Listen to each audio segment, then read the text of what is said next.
Hello दोस्तों, हमारे channel study class completely में आप सभी का स्वागत है।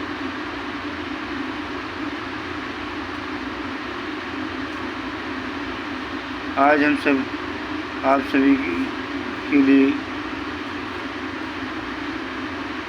अनेक शब्दों के लिए एक शब्द लेकर आए हैं।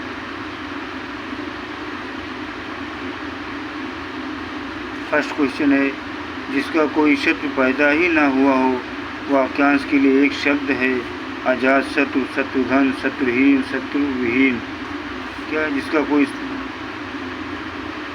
कौन अजात शत्रु है? जिसका कोई व्याख्या दी, जिसका कोई शत्रु पैदा ही ना हुआ हो, वाक्यांश के लिए एक शब्द अजात शत्रु है।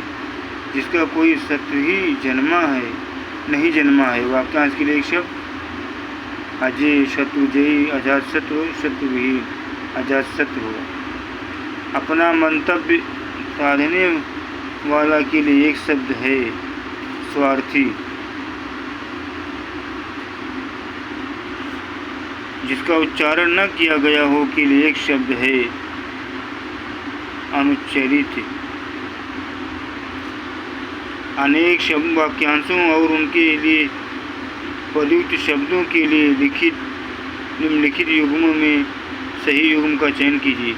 जो स्त्री अभिनय करे, अभिनेत्री, गलत लिखा। जो व्याकरण जानता हो, व्याकरणिक, ये भी गलत। आँखों से परे, प्रत्यक्ष, ये भी गलत। लौट कर आया हुआ प्रत्यागत, ये करेक्ट है। लौट कर आया हुआ वाक्यांश के लिए एक शब्द क्या होगा? प्रत्यागत। जो स्त्री अभिनय करे, अभिनेत्री। जो व्याकरण जानता हो, व्याकरण या व्याकरणज्ञ। आँखों से परे, अप्रत्यक्ष, परोक्ष। अपरिणीत शब्द निम्नलिखित में से किस वाक्यांश के लिए प्रयुक्त है? जिसका परिणाम न निकलता हो, इसका विवाह न हुआ हो, इसका विवाह हो चुका हो, जो देखने में प्रीति कर न हो। जिसका विवाह न हुआ हो उसे क्या लिखा गया? अपरिणीत। व्याख्या देखें। जिसका विवाह न हुआ हो, वाक्यांश के लिए एक शब्द अपरिणीत है। जिसका विवाह हुआ हो, वाक्यांश के लिए एक शब्द परिणीत।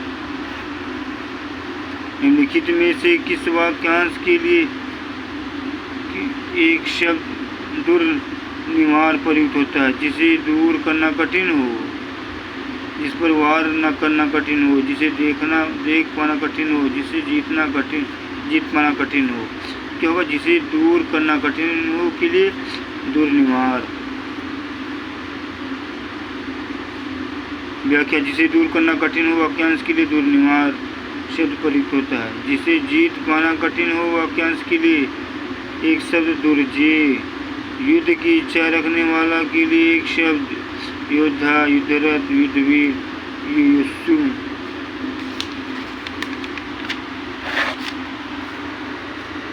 व्याख्या देखिए। युद्ध की इच्छा रखने वाला के लिए एक शब्द युयुत्सु। जो युद्ध करता है उसे योद्धा कहते हैं। जो युद्ध में लिप्त हो उसे युद्धरत कहते हैं। तैरने या पार होने का इच्छुक के लिए एक शब्द है तैराक, तितीर्षु, तारक, तारक, तितीर्षु। व्याख्या। तैरने या पार होने की इच्छुक के लिए एक शब्द है क्या? तितीर्षु है। तैर कर पार करने वाला के तैराक तथा तैर कर पार कराने वाला तैराक कहलाता है। जिसे अपनी जगह से अलग कर दिया गया हो के लिए एक शब्द है विस्थापित, अविस्थापित, अवस्थापित, संस्थापित, संस्थाजित। क्या हो? विस्थापित हो। जिसे व्याख्या। जिसे अपनी जगह से अलग कर दिया गया हो के लिए एक शब्द विस्थापित। संस्थापित विशेषण है जिसका अर्थ निर्मित, बैठाया हुआ या संचित होता है। बुरे उद्देश्य से की गई गुप्त मंत्रणा के लिए एक शब्द है दुर्तिक्रम, दुर्धिगम, दुर्भिसंधि, दुर्भियोजन। क्या होगा? दुर्भिसंधि। बुरे उद्देश्य से की गई गुप्त मंत्रणा के लिए एक शब्द है दुर्भिसंधि। किसी को संकट में डालने के लिए बनाई जाने वाली योजना अथवा किसी को हानि पहुंचाने के लिए होने वाली गुप्त कार्रवाई दुर्भियोजन कहलाती है। जिसका या जिसे से पार पाना बहुत कठिन हो उसे दुर्तिक्रम कहते हैं। जिसके पार पहुंचना कठिन हो उसे दुर्धिगम कहते हैं।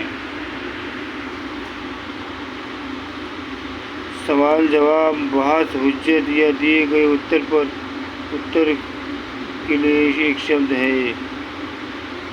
उत्तरापेक्षी, उत्तरण, प्रत्युत्तर, उत्तरोत्तर। क्या होगा? उत्तर प्रत्युत्तर।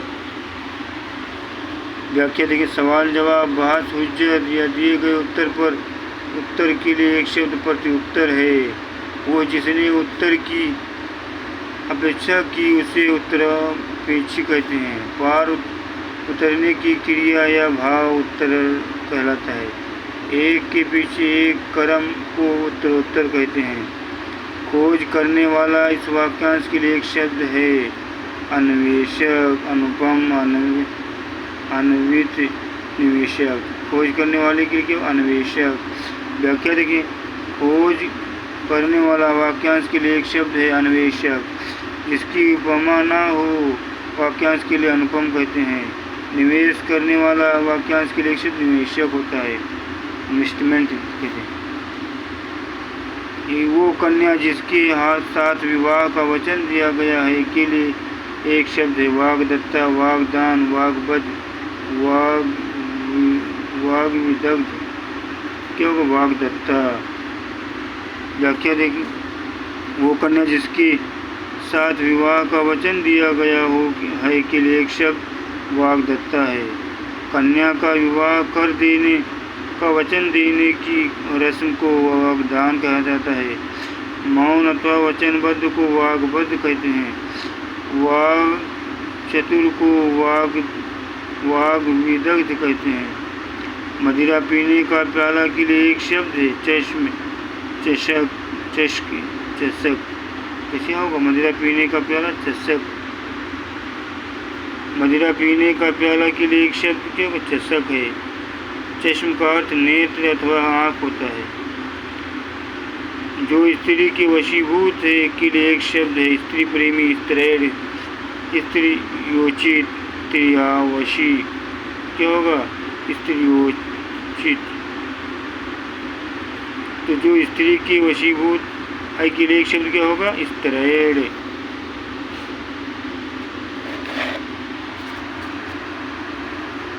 व्याख्या देख लें। आगे देखें। जो जोता बोया ना गया हो वाक्यांश के लिए एक शब्द आकर्षित। व्याख्या देखें। सब कुछ खाने वाला के लिए एक शब्द सर्वहारी।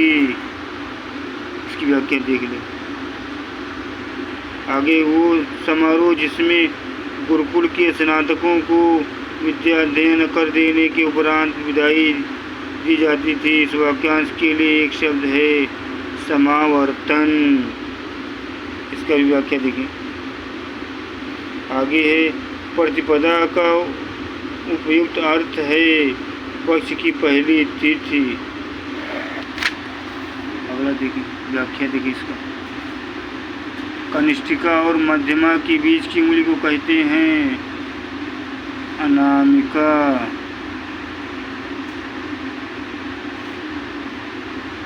आज का टॉपिक यहीं तक। नेक्स्ट टॉपिक के साथ फिर मिलेंगे। Thank you for watching.